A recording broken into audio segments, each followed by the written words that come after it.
ओम नमो भगवते वासुदेवाय। ओम नमो भगवते वासुदेवाय।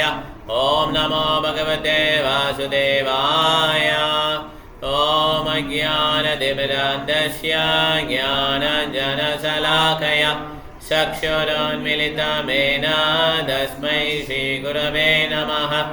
मोकं करोति वाचालं भङ्गं लङ्घयते गिरिं यत्कृपातमहं वन्दे श्रीगुरुं निरधारणं परमानन्दमाधवं श्रीचैतन्यमीश्वरम्। नमो विष्णुपादाय कृष्णपृष्ठाय भूतले श्रीमते भक्तिवेदान्तस्वामिनिति नामिने। नमस्ते सरस्वतीदेवे गौरवाणी प्रचारिणे निर्विशेषशून्यवादी भाष्यादेशधारिणे।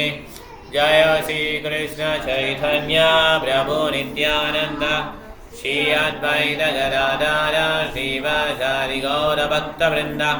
हरे कृष्ण कृष्ण कृष्ण हरे हरे हरे राम राम राम हरे हरे। हरे कृष्ण महामंत्रम की श्रील प्रभुपाद की जय। गौर प्रेमानंदे। श्लोक படிக்கிறேன். अभिषेषु दुराचारो अभिषेत्सु दुराचारो भजते मामनन्यवाक् भजते मामनन्यवाक् साधुर्येव समन्तव्या साधुर्येव समन्तव्या सम्यक् विवसितो हि सः सम्यक् विवसितो हि सः।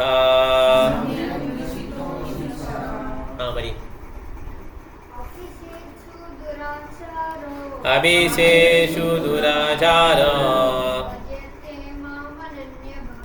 भजते मामनन्यवाक् साधुरेव समन्तव्या सम्यक् विवसितो हि सः। Very nice. Okay, okay Haripriya Maharaj படிங்க. நீங்க இங்கிலீஷ் ட்ரான்ஸ்லேஷன் படிங்க. Perfect. Even if one commits the most abominable action, if he is engaged in devotional service, he is to be considered saintly because he is properly situated in his determination. இல்ல என்றார். Okay, அதெல்லாம் saintly தான் அவர். Okay, Malayalam படிங்க. Perfect. இந்த ஸ்லோகத்தில் உள்ள சுத்து ராசார எனும் சொல் மிகவும் முக்கியமானதாகும். இச்சொல்லை நாம் சரியாக புரிந்து கொள்ள வேண்டும். உயிர் வாழி கட்டுண்ட நிலையில் இருக்கும்போது அவனுக்கு இரண்டு விதமான செயல்கள் உண்டு. ஒன்று கட்டுண்ட செயல்கள், மற்றது திவ்யமான செயல்கள். கட்டுண்ட வாழ்வின் காரணத்தினால் இந்த உடலை பாதுகாப்பதற்காகவும் சமூகம் மற்றும் நாட்டின் சட்டங்களை பின்பற்றுவதற்காகவும் பக்தர்கள் கூட பல்வேறு பௌதிக செயல்களில் ஈடுபட வேண்டியுள்ளது. அத்தகு செயல்கள் கட்டுண்ட செயல்கள் எனப்படுகின்றன. இதை தவிர தனது ஆன்மீக இயற்கையை முற்றிலும் உணர்ந்து கிருஷ்ண உணர்வில் பகவானின் பக்தி தொண்டில் ஈடுபடும் போதும் உயிர்வாழிகளுக்கு செயல்கள் உண்டு. அச்செயல்கள் திவ்யமான செயல்கள் எனப்படும். ஸ்வரூப நிலையில் ஆற்றப்படும் இச்செயல்கள் பக்தி தொண்டு என்றும் அறியப்படுகின்றன. தற்போதைய கட்டுண்ட நிலையில் உடலை சார்ந்த கட்டுண்ட செயல்களும் பக்தி தொண்டும் சில சமயங்களில் ஒன்றை ஒன்று ஒத்துப்போகும்.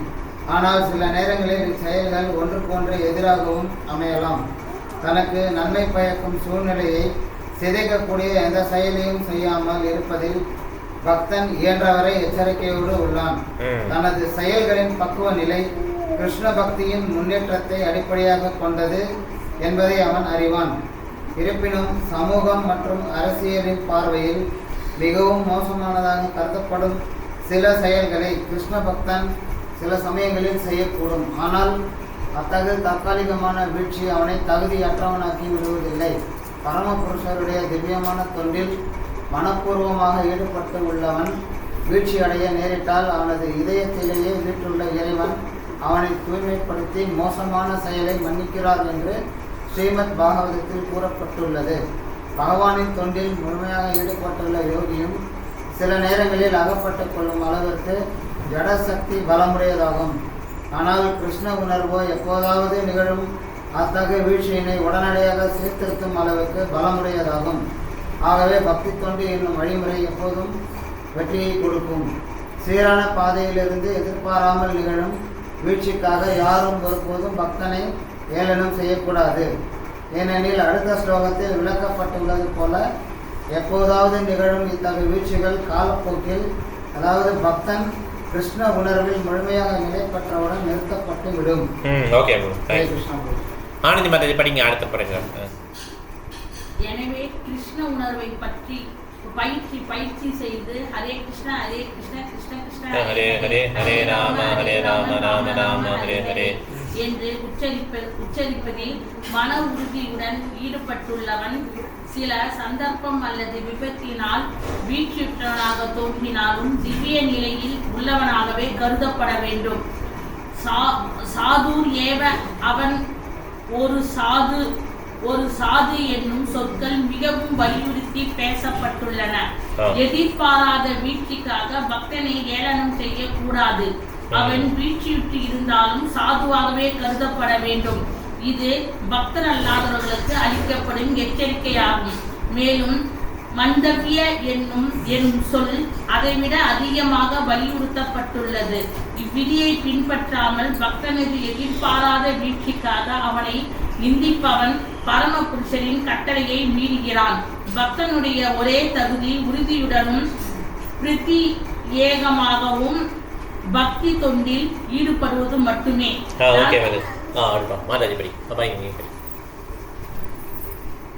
நரசிம்ம புராணத்தில் பின்வரும் ஸ்லோகம் கொடுக்கப்பட்டுள்ளது. பகவதில் அனன்ய சேதா விரஜமலினோ விராஜதே மனுஷ்ய நசி கலுஷா சமி கதாசி திமிர பராபவதா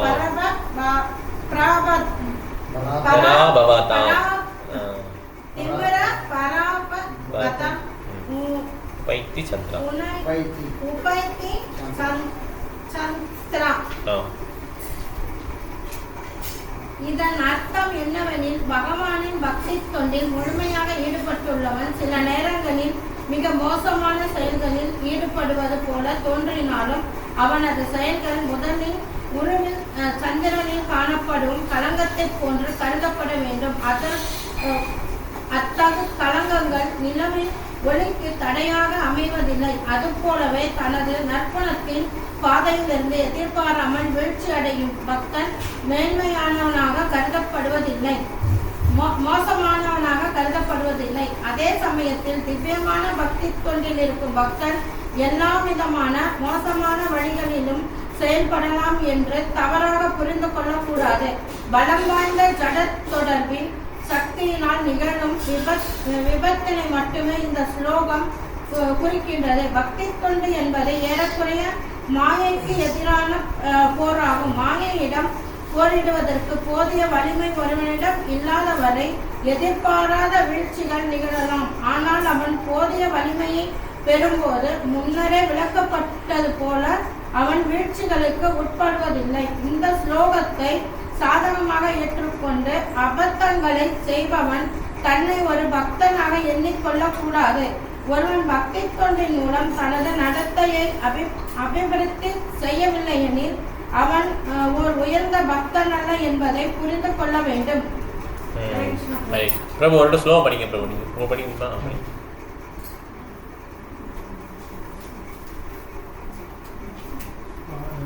ஸ்லோ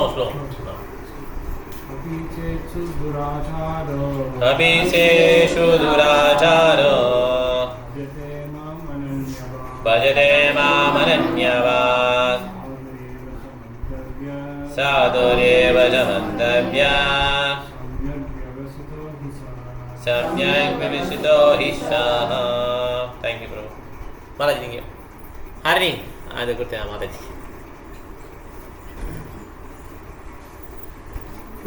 இப்படி வச்சு எப்படி இருக்கும்.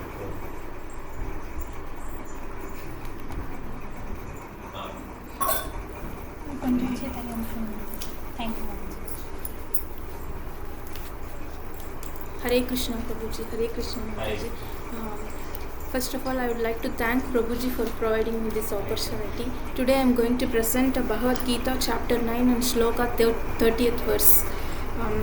Api chet suduracharo bhajate mam ananyabhak chadur eva cha mantavya samyak vyavasito hi saha. So here Srila Prabhupada clearly explains that even if one commits the most abominable activity, abominable in the sense it's a tagada sayal, so it's not very pleasant, it's not very pleasant activity. So even if he do such kind of activity, if he is determined in his devotional service towards the Supreme Personality of Godhead, he is considered to be saintly. So because he is properly situated in its determination. So here when a living entity is conditioned in this material world, he has to do two different kinds of activities. The first kind of activity is conditioned activity, and the next one is constitutional activity. Let me explain about the conditional activity. This conditional activity is related to Swadharma. So in this material world, in order to maintain his body and in order to maintain himself, he has to work he has to go for a profession, and he has to do various kind of activities in this material world. Such activities are related considered as conditioned activity. So even the saintly persons, devotees, have to perform this conditional activity in order to be alive in this material world. Similarly, the constitutional activity is the thing which is related to spiritual activity. This is related to Sanatana Dharma. The constitutional activity is here the living entity is fully, when the living entity or the devotee person is fully conscious of his spiritual nature, that is, if a devotee is, has Atma Jnana, he know his constitutional position, he know what he have to do, that is doing his devotional service unto the Supreme Personality of Godhead. So such kind of activities comes are always transcendental. So when they are performed in these transcendental activities in his constitutional position, they consider themselves as dasa of Lord Krishna. So they are technically called devotional service. So the two different kinds of activities, conditioned activity is our professional life or other activities which is related to our material life, and the constitutional activity which is related to our devotional service or spiritual life. So sometimes this Swadharma and Sanatana Dharma goes parallel to each other, that is one will support the other. For example, our spiritual activity will support our material life. Similarly, our material life will support our profession. So we will go parallel to each other. But at times this will not happen. So these two go against each other. For example, our material life will affect our spiritual progress, and our spiritual life will affect our profession. So if a devotee should be highly conscious so as to ensure that our material life should not affect the spiritual life and spiritual progress. Similarly, our spiritual life should not affect our profession or material life. So devotee have to ensure this thing.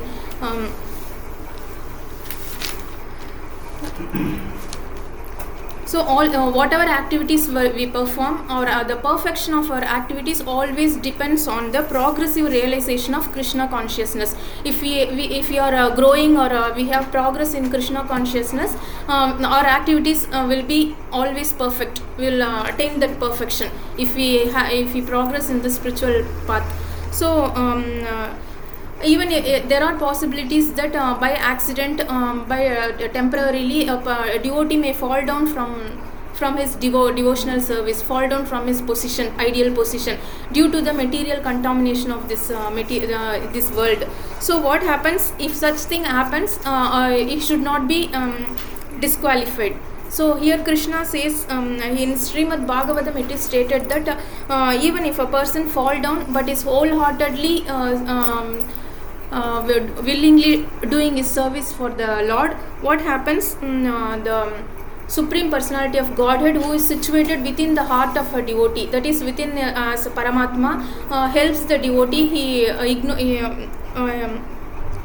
He purifies himself immediately and excuses his offenses. So because of that, no one should oppose or deride the devotee. So he's otherwise he is disobeying the, if a non-devotee do so, if a non-devotee criticizes or opposes a devotee who has accidentally fallen down from his ideal position, we should not disobey him, because we should not oppose him, because if we do that, we are opposing the Supreme Personality of Godhead, because this verse clearly explains this 9.30. So the only qualification of a devotee is unflinching and exclusively engaged in devotion. Unflinching means without any deviation. The qualification of a devotee is he should not be deviated. He should be always focused on Krishna consciousness and in his devotional service. So in the Narasimha Purana, it is stated that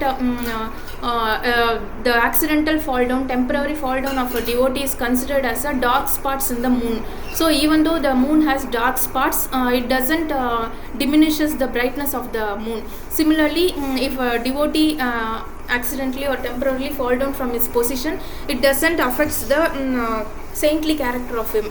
So on the other hand, one should not misunderstand that this verse clearly explains, here Prabhupada clearly explained this, we should not taken for use this verse as taken for granted. We should not misuse this verse.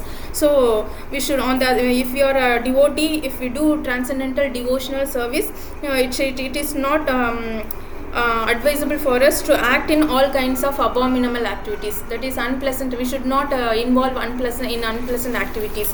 So here the material contamination is so strong, that is the Maya is so strong here. Even a yogi fully engaged in devotional service of the Lord also trapped in this material fall down. So what happens, but the Krishna consciousness is very strong enough, if such a fall down is at once rectified, this process of devotional service is always a success. It is because of this devotional service has never been a failure, it has always been a success. So no one should deride a devotee or criticize a devotee for some accidental fall down from this ideal path. So a person who is situated in Krishna consciousness is always determined in the process of chanting Hare Krishna, Krishna Krishna, Hare Hare, Hare Rama, Rama Rama, Hare Hare. He should always be considered as a situated in transcendental position. So this clearly warns the non-devotees. This verse clearly warns the non-devotees that a devotee should not be derided due to accidental fall down. He should still be considered saintly. So this verse refers to the accident due to strong power of material nature. The material connections and this material world and Maya is very strong enough that anybody can fall down easily, accidentally, temporarily from the ideal devotee position. So devotional service is more or less a declaration of war against Maya here. As long as one is not strong enough to fight against Maya, there may be accidental fall down. If we are strong enough, it is we are no longer subjected to such fall downs. So no one should take advantage of this verse. We should not take advantages of this verse that a devotee can. We should not. We should always follow the ideal path. So and commit nonsense and think that he is a devotee. If he does not improve his character by devotion, a devotional service, then it is to be understood that he is not a high devotee. I will also explain in Tamil also, Prabhuji. Fast.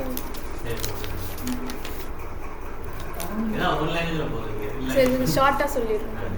So அபிச்சேத் சுதுராச்சாரோ பஜதே mom அனன்யபாக் சாதுர் ஏவச்ச மந்தவ்ய சம்யக் வியவசித்தோ he Saha. So எந்த ஒரு டிவோட்டியும் தகாத செயலில் செய்தாலுமே அவங்க அவங்களோட பக்தி தொண்டில் ஒரு உறுதியோடு ஈடுபடுறதுனால அவங்க எப்போவுமே செயின்ட்லியாக தான், சாதுவாக தான் கருதப்படுவாங்க. ஸோ இந்த வேர்ஸில் 2 விதமான ஆக்டிவிட்டிஸ் சொல்லப்படுறாங்க. ஒன்று பௌதிகமான ஆக்டிவிட்டி, இன்னொன்று ஆன்மீகமான ஆக்டிவிட்டி. அந்த பௌதிகமான ஆக்டிவிட்டினா நம்ம சம்பாதிக்கணும், இந்த பௌதிக உலகத்தில் வாழறதுக்கு எந்தெந்த செயல்லாம் செய்யணுமோ அந்த சமுதாயத்தால் அங்கீகரிக்கப்பட்ட செயல்கள், அந்த செயல்கள்லாம் செய்கிறது தான் வந்து கண்டிஷன்ட் ஆக்டிவிட்டி. இன்னொன்று கான்ஸ்டிடியூஷனல் ஆக்டிவிட்டி, அதுதான் நம்மளோட சோல் பிளாட்ஃபார்ம்லேருந்து நம்ம செய்கிற ஆக்டிவிட்டி. அது பௌதிகமான ஆக்டிவிட்டி ஸ்வதர்மா, நம்ம ப்ரொஃபஷன் செய்கிறது. இந்த கான்ஸ்டிடியூஷனல் ஆக்டிவிட்டி வந்து நம்மளுடைய ஆன்மீக தொண்டு, பக்தி தொண்டு, டிவோஷனல் சர்வீஸாக சொல்லப்படுது. இந்த டிவோஷனல் சர்வீஸ் எப்போவுமே இந்த பக்தி தொண்டு இந்த பௌதிக உலகத்தை கடந்து திவ்யமானதாக இருக்குது, எப்போவுமே கருதப்படுது.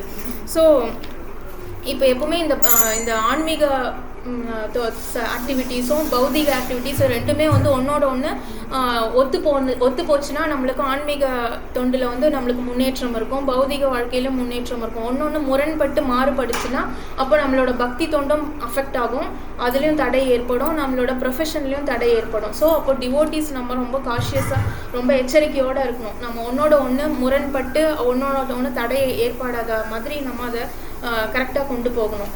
ஸோ அதே மாதிரி நம்ம எந்த ஒரு ஆக்டிவிட்டி செஞ்சாலும், எந்த ஒரு செயலை செஞ்சாலும் அது முழுமை அடையணும்னா நம்மளுடைய கிருஷ்ணா கான்ஷியஸ்னஸில் ப்ராக்ரெசிவ் ரியலைசேஷன் இருக்கணும். முன்னேற்ற பாதையில் நம்ம அந்த கிருஷ்ண உணர்வில் முன்னேற தான் நம்மளோட எல்லா செயல், பௌதிக செயலாக இருக்கட்டும் இல்லை பக்தி செயல்கள், எந்த செயலாக இருந்தாலும் அது முழுமை அடையணும்னா நம்ம கிருஷ்ணா கான்ஷியஸ்னஸில் நம்மளுக்கு முன்னேற்றம் இருக்கணும், அதில் நம்ம வளர்ந்துக்கினே போகணும்.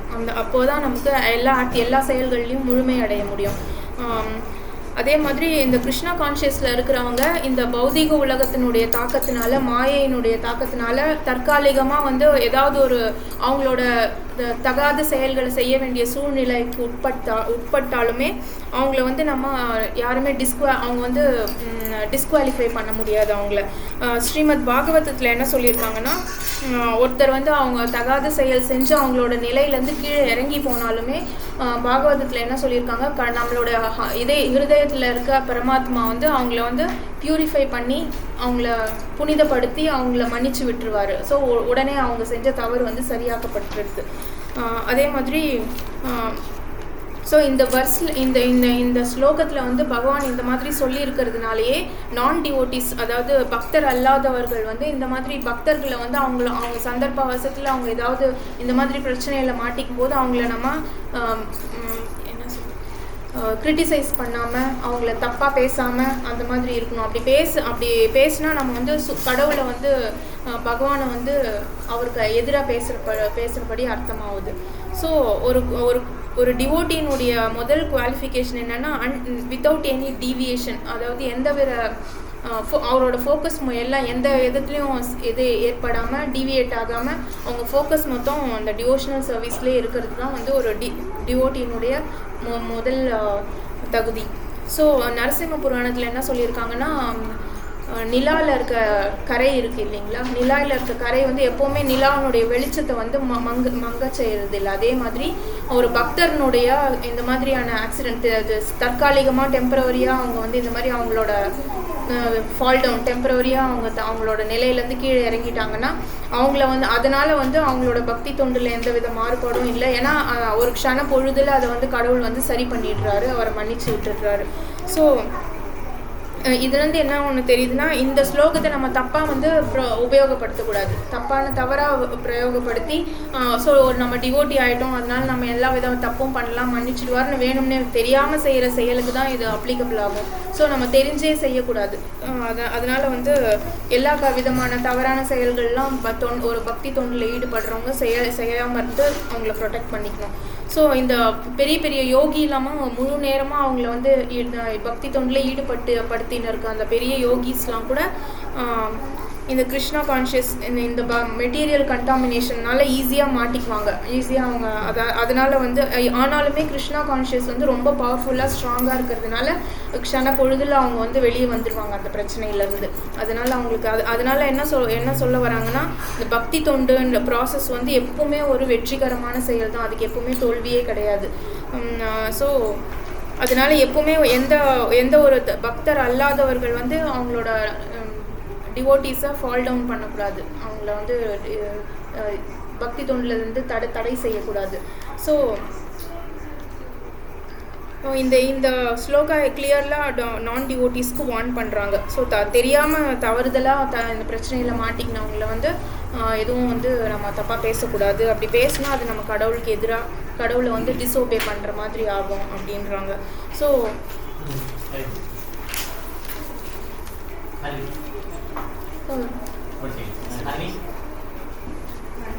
ஒரு லாங்குவேஜ் போதும் மாதாஜி. தமிழ் பேச நல்லா தமிழ் தமிழ் தெரியாது, அதாவது இங்கிலீஷ் பேசுறீங்க.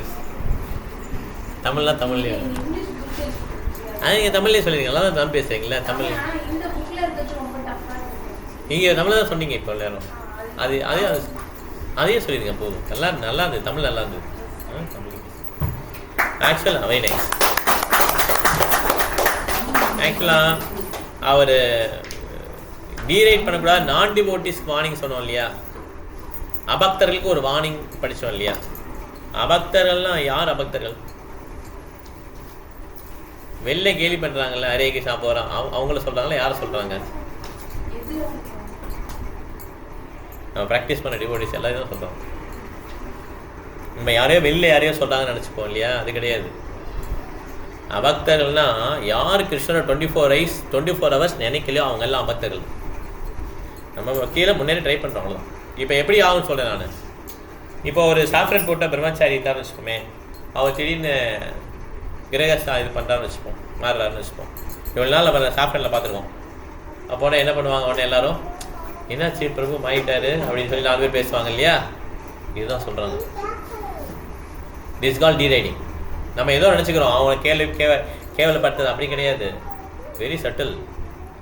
அதாவது நம்ம அபக்தர்கள்ங்கிறது நம்ம எல்லாம் யாரெல்லாம் கிருஷ்ணன் நினைக்கலோ அவங்கெல்லாம் அபக்தர்கள் தான். பக்திங்கிறது 100% தான் பக்தி, எல்லாம் பக்தர் கிடையாது. ஓகே, நம்ம இந்த ஸ்லோகம் படிக்கும்போது மேக்ஸிமம் மிஸ் அண்டர்ஸ்டாண்ட் பண்ணுவோம். யாரையோ திட்டுறாங்க போல நம்ம பக்தி பண்ணும்போது நம்மளை யாரோ இறஞ்சப்பட போகிறாங்க. இல்லை, நம்மளை தான் அது சுற்றி காட்டுது. ஓகே, நம்ம இப்படிலாம் இருக்கிறோம். பிரஜல்பா எப்போ பண்ணுறோமா யோசிச்சுக்கணும். யாரை நம்ம சொல்கிறோமோ அது எல்லாம் நமக்கு திரும்பும். ஓகே, இது யாருக்குமே இந்த ஸ்லோகம் நமக்கு தான் அப்படி. அதனால் நம்ம யாரையுமே எந்த குத்தமும் நினச்சிடக்கூடாது. அவன் அப்படி போனால் இப்படி போனால், அவங்க ஏன் இப்படி போகிறாங்க, அவங்க ஏன் ஒரு மாதாஜி இருப்பாங்க, அவங்க ஏன் வரலை, ஏன் இப்போ வரதில்லை, அவங்களுக்கு என்ன பிரச்சனை, இது நம்மளுடைய வேலையே கிடையாது. நம்ம வேலை நமக்கு என்ன கிருஷ்ணா கொடுத்துருக்காரோ அதை பார்த்துட்டு அப்படியே போயிட்டே இருக்கணும். அவ்வளோ. நமக்கு ஏற்கனவே நிறைய பிரச்சனை இருக்கா இல்லையா? நமக்கு பிளேட் ஃபுல்லாக இருக்குது பிரச்சனை. நம்மளுடைய பிரச்சனையை இது பண்ணிட்டு நம்ம போயிட்டே இருக்க வேண்டியதான். அவங்க ஏன் வரல, அவங்களுக்கு என்ன பிரச்சனை, இப்போ எதில் அவங்க முட்டி நிற்கிறாங்க, இப்படிலாம் கூட பண்ணுவாங்களா? இதெல்லாம் தான் டீரைடிங். டீரைட்னா என்ன பண்ணுவோம்? கேவலப்படுத்துறது, அப்படி கிடையாது. It's all deriding only. அதெல்லாம் நம்ம என்ன பண்ணுறோம்? அவங்கள பற்றி கற்பனை பண்ணி ரூமர் சொல்கிறது. பிரபாதர் வந்து சொல்கிறார், ஒருத்தர் வந்து இந்த மாதிரி தப்பு பண்ணிட்டாருன்னு ஒரு நியூஸ் வருது. உடனே இன்னொரு சிஷ்யன் என்ன பண்ணுறாருன்னா எல்லார்ட்டையும் போய் சொல்லிட்டார், இந்த மாதிரி தப்பு பண்ணிட்டார். பிரபாதர் பயங்கர கோவம் வந்துச்சு. இதை கூப்பிட்டு என்ன நினச்சிட்டு இருக்க, எல்லார்ட்டையும் போய் சொல்லிட்டேன், நாளைக்கு அவன் வரவே மாட்டான், அவன் வரதுக்குடைய சான்ஸை நீ கெடுத்துட்ட திட்டுறார் பிரபாதர். இதுதான் டீரைடிங். அப்போ என்ன ஆகுதுன்னா, அவங்க எனக்கு பிடிக்கல அவரை, இப்போ எல்லாரையும் பிடிக்கதான் நான் இஸ்கானில். அப்போ we are in 3 modes only இல்லையா? அப்போ we are not devotees. அப்போ என்ன பண்ணுவோம்? நமக்கு எல்லாம் பாலிடிக்ஸ் பண்ண தெரியும், ஏன்னா இந்தியன்ஸ் எல்லாரும் பாலிடிக்ஸ் பண்ண தெரியும். அப்போ எப்படி அவனை கவுத்தலாம் அப்படின்னு நம்ம யோசிப்போம் இல்லையா? இதெல்லாம் டீரைடிங். இதெல்லாம் போகணும். இதெல்லாம் பக்தி வந்து ஈஸி கிடையாது. ஓகே, நம்ம யாரையோ ஈஸி நம்ம நினச்சிக்கிறோம், பாபா தர்கள் நினச்சி இல்லை, இது நம்ம applicable to us only. Okay, அதனால் நம்ம இந்த இதில் இருந்துட்டு எப்படி நம்ம அந்த சதனம் கீர்த்தம் எந்தோமாம் இதுலேயே வரும்னு நினைக்கிறேன். முதல்ல சதனம் கீர்த்தம் எந்தோமாம் எதந்தா ஸ்ரீடவதா மமசியந்தஸ் மாம் பக்தியா நித்தியோக்த பாசதே. எப்பயுமே கிருஷ்ணனை பற்றி நினச்சியே இருக்கணும். ஒரு 2 பக்தர் பார்த்தோன்னே கிருஷ்ணனை பற்றி பேசணும். இப்படி இருக்கிறது தான் எல்லாம். இதுலேயுமே சென்ஸ்கிரிட் எஜுகேஷன் பண்ணுவாங்க. ஒரு லேடிஸ் ஜென்ட்ஸ் பார்க்கும்போது அப்படி சிரித்து பேசுறது, இதெல்லாம் சென்ஸ்கிரிட் எஜுகேஷன் தான். கோயில்களில் இருக்கிறோம், நம்ம பேசுகிறோமே, அப்படிலாம் கிடையாது. ஆக்சுவலாக எப்பயுமே என்ன ஞாபகமாக இருக்கணும்? அவர் பக்தி ஞாபகமாகவே இருக்கணும். அப்போ தான் அவர் பக்தியில் முன்னேறிட்டு இருக்கான்னு அர்த்தம். இல்லைன்னா it's a polished sense gratification. Polished sense gratification வெளியில் உங்களுக்கு தெரியாது. He knows that he is not devotee. அதனால் நம்ம ரொம்ப ஜாகிரதையாக இருக்கணும். இது வந்து நம்ம பக்தியில் இருக்கோன்னு நினச்சிடக்கூடாது. ஆக்சுவலாக ஓகே, நம்ம பக்தி வந்து நமக்கு என்னன்னு தெரிஞ்சிருச்சு. நம்ம பக்தியில் வர்றதுக்கு நம்ம என்ன பண்ணுறோம்? ட்ரை பண்ணுறோம். ஆனால் இந்த மாதிரி ஸ்லோகங்கள்லாம் ரொம்ப ஒரு உறுதி கொடுக்கக்கூடிய ஸ்லோகம். ஏன்னா மே பக்த பிரணசேரி சொல்கிறார் இல்லையா? என்னுடைய பக்தன் அழியவே மாட்டான்னு சொல்கிறார் இல்லையா? இதெல்லாம் மிகப்பெரிய ஒரு இது. ஏன்னா நம்ம வந்து ஹரிகிருஷ்ணன் ஜான் பண்ண ஆரம்பிச்சோம். நம்ம இப்படிலாம் இவ்வளோ குறைபாடு இருந்தாலுமே கிருஷ்ணன் நம்மளை கைவிடலை. ஓகே, நம்மளை எட்டி உதைக்கலை கிருஷ்ணன், நம்மளை அரவணைச்சு கூட்டு போகிறார். ஓகே, அதனால் நம்ம என்ன பண்ணோம்னா நம்ம வந்து சில விதங்கள்லாம் சகிச்சுட்டு அப்படியே போயிடணும். அவ்வளோ இப்படி தான் இருப்பாங்க. நம்ம ஹாஸ்பிட்டலில் போயிட்டு எல்லாமே டாக்டர்னு இருக்காது இல்லையா, நோயாளி வருவாங்கல்ல. அதனால் இப்படிலாம் இருக்கும்போது என்ன பண்ண, சகிச்சுட்டு போயிடணும். அவ்வளோ. ஆனால் இது ஒரு முக்கியமான ஸ்லோகம். யாராவது இப்படி விழுந்தாலுமே, ஏன்னா நிறைய பேர் விழ தான் செய்வாங்க பக்தியில் முன்னேறும்போது. அப்படி விழும்போதும் அவங்கள வந்து கேலி பண்ணாமல், சரி அவர் வந்து சாப்பிட்றதுலேருந்து ஒயிட் மாறிட்டாரே, இவ்வளோதானே அவர் அப்படின்னு நினைக்கக்கூடாது. ஓகே, அப்படிலாம் நினைக்கவே முடியாது நம்ம. இல்லை அப்போ பிரபா காலத்தில் வந்து நிறைய பேர் சன்னியாசியாக இருந்தாங்க, அப்புறம் திருப்பி கிரகஸ்தா வந்து கல்யாணம் பண்ணிட்டாங்க. பிரபா சாஸ்திரத்தை என்ன சொல்லிங்கன்னா, வாமிட் பண்ணதை திருப்பி சாப்பிட்ட மாதிரின்னு சொல்லுதான். யார் சன்னியாசி எடுத்து திருப்பி வந்தாங்களோ வாமிட் பண்ணதை சாப்பிட்ட மாதிரின்றாங்க. அப்போ அவங்கள நம்ம பார்த்து ஐயோ இப்போ ஷேம்ஃபுல்லாக இருக்கே, சே இவெல்லாம் சன்னியாசி திருப்பி கிரகஸ்தா ஆகிட்டார், இப்படிலாம் இப்போ டீரேட் பண்ணவே கூடாது. சட்டிலாக கூட இருந்தால் கூட நமக்கு அது அதே தான் இப்போ பண்ணார், கதாதர் பண்ணிட்டு தான் பண்ணார். புண்டரிக வித்யானந்தியை பார்த்து இவ்வளோ பெரிய ஆளாக இருக்கார், இவர் எப்படி பக்தராக இருப்பார் அப்படின்னு. This also deriding only. Mentally we are deriding. உடனே அவருடைய பக்தி அப்போ தெரிஞ்சது. அகோபக்கியாம் ஸ்லோகம் பாடின உடனே அப்போ அவர் என்ன பண்ணுறாரு, மன்னிப்பு கேட்டு என்னை குருவாக ஏற்றுங்கன்னு சொல்லி காலில் விழுந்துடுறாரு. ஏன்னா அவங்களுக்கு நான் அபத்தம் பண்ணிட்டேன், அபராதம் பண்ணிட்டேன். இதெல்லாம் ரொம்ப சட்டிலான அபராதம் இல்லையா. நம்ம அப்படி கிடையாது. நம்ம இங்கே உலகத்தில் வந்து நம்ம கிராஸ் லெவலில் அபராதம் பண்ணுறதுக்கு நம்ம என்ன பண்ணுவோம், அவாய்ட் பண்ண ட்ரை பண்ணணும். ஓகே, ஏன்னா நம்ம இஸ்கான்கிற பெரிய சொசைட்டி, இதில் வந்து நம்ம என்ன பண்ணுறோம், நம்ம we are trying to survive. Okay, நானும் என்னையும் ஒரு பக்தனாக எல்லோரும் ஐடென்டிஃபை பண்ணோம், நானும் ஒரு பக்தன் தான், இதில் இணைஞ்சிட்டேன், நான் அபக்தன் கிடையாது அப்படின்னு சொல்லி we are trying to prove. Okay, to everyone. அப்படிங்கிறப்ப we want to advance to others. அப்படிங்கிறப்ப என்ன ஆகும், இதில் வந்து நம்ம நிறைய தவறுகள் பண்ண சான்ஸ் வரும். அப்போல்லாம் இது நான் வச்சுக்கணும், ஃபிலாசபி நான் வச்சுக்கணும். Okay, always we are answerable to Krishna only. Okay, மற்ற எல்லாரும் வந்து பார்த்துட்டு போயிடுவாங்க, கிருஷ்ணருக்கு தான் நம்ம என்ன பண்ணோம், ஆன்சரபிள். ஓகே, அதனால் நம்ம யாரையுமே எதுவுமே டீரேட் பண்ணாமல், அவங்க ஒரு லைனில் போகிறாங்க, நம்ம ஒரு லைனில் போகிறோம், அவ்வளோதான். ஓகே, நமக்கு ஏகப்பட்ட பிரச்சனைகள் இருந்தது. நம்ம வாழ்க்கையில் எப்படி இருந்தோன்னு யோசிச்சு பார்க்கணும். கிருஷ்ண உணர்வுக்கு வர முன்னால் எப்படி இருந்து நம்ம வாழ்க்கை, மாமிச உணவு உண்டோம், எப்படி நம்ம ஒரு கீழ்த்தரமான மனிதனாக இருந்தோம். இப்போ பிரபுபாதுடைய டச்சினால், பிரபுபாதுடைய கருணையினால் நம்ம வந்து ஒரு சிறந்த பக்தனாக வரதுக்கூடிய வாய்ப்பு இருக்குது. ஓகே, நம்ம அதை நினச்சி பார்த்துக்கணும். அதனால் அடுத்தவங்கள நம்ம எதுவும் சொல்ல முன்னால் அப்போ அதை நினச்சி பார்த்துக்கணும். சரி, அவருக்கும் ஒரு சான்ஸ் பிரபுபாதை கொடுத்துருக்காரு. ஓகே, அவர் வர்றதுக்கு சான்ஸ் உண்டு அப்படின்னு நம்ம விட்டுருக்கோம். ஓகே, அதை நோண்டி கேட்டு அவன் பண்ணக்கூடாது. ஒரு மாதாஜி தான் பண்ணுவாங்க, நோண்டி கேட்பாங்க, என்னாச்சு அவங்க ஏன் வரல, இப்படிலாம் கூட பேசுவாங்களா அப்படின்னு கேட்பாங்க. கடைசியில் அவங்களே அப்படி பேசி போயிட்டாங்க. அதனால் நம்ம யாரையுமே குத்தம் கண்டுபிடிச்சோன்னா என்ன ஆகிடும், நமக்கே அது வந்துடும். ஓகே, ஹரே கிருஷ்ணா.